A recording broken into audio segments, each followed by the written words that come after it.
వెల్లువైతే కళ్ళలోన అనురాగాలే నిండిపోవ గుండెలోన ఆనందాలే వెల్లువైతే కళ్ళలోన అనురాగాలే నిండిపోవ గుండెలోన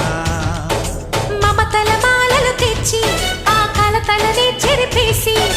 ముంగిట ముగ్గులు పెట్టి గొప్పెమ్మల కొలువే చేసి మనమంతా చేరి ఆడి పాడే వేళ